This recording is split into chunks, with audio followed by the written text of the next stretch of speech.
Operation सिंदूर की सफलता के बाद राज्य भर में भारतीय जनता पार्टी द्वारा तिरंगा यात्रा का आयोजन किया गया। इस क्रम में पूर्व मेदिनीपुर जिले के तमलुक शहर में भारतीय सेना को धन्यवाद देने के लिए तिरंगा यात्रा निकाली गई, जिसमें राज्य के नेता प्रतिपक्ष शुभेंदु अधिकारी भी शामिल हुए। यह यात्रा तमलुक के मानिकतला मोड़ से शुरू होकर अस्पताल मोड़ स्थित खुदीराम की मूर्ति तक पहुंची। तिरंगा यात्रा में भारतीय जनता पार्टी के कार्यकर्ता समर्थक विशाल भारतीय तिरंगा लेकर तब से आगे चल रहे थे। उनके पीछे भी कार्यकर्ता समर्थक हाथों में राष्ट्रीय ध्वज लिए शामिल थे। इस यात्रा में जिला अध्यक्ष मल्लेह सिन्हा, पूर्व सांसद दिव्येंदु अधिकारी, वामपंथी नेता गुच्छाइत समेत कई प्रमुख नेता मौजूद थे।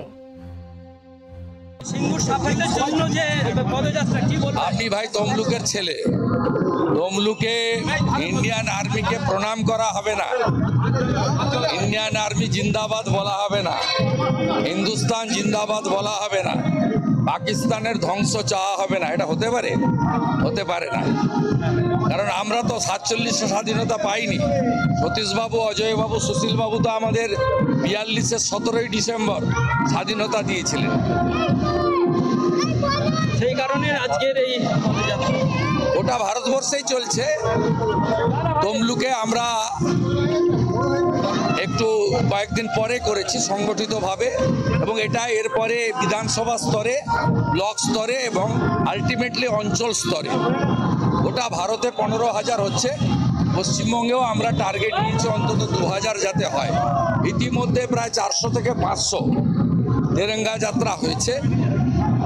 এরপরে আমাদের তমলুকের 7টি বিধানসভা যে আছে এই সাংগঠনিক জেলায় বা আমাদের এই সাব ডিভিশন জেলায় তমলুক হলদিয়া মিলে এখানে তেরঙ্গা পতাকা নিয়ে হবে। এখানে রাজনীতির কোনো বক্তব্য নেই।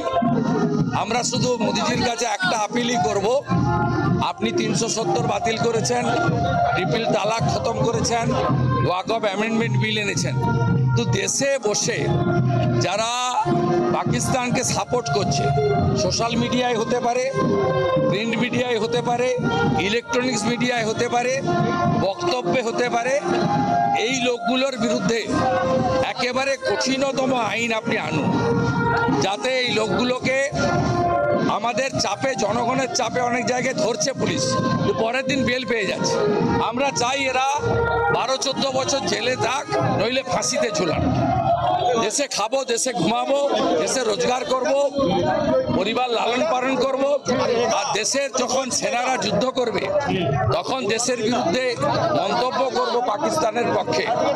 বাংলাদেশ থেকে আসা সোশ্যাল মিডিয়া পোস্টকে শেয়ার করব, এই জিনিস চলতে পারে না। আমাদের দেশের বিএনএসএ আইন আছে, কিন্তু সেই আইন যথাযথ নয় বলে আমি মনে করি। আরও কঠোর এবং কঠিন আইন আনা উচিত এবং এদের শাস্তি মৃত্যুদণ্ড হওয়া উচিত।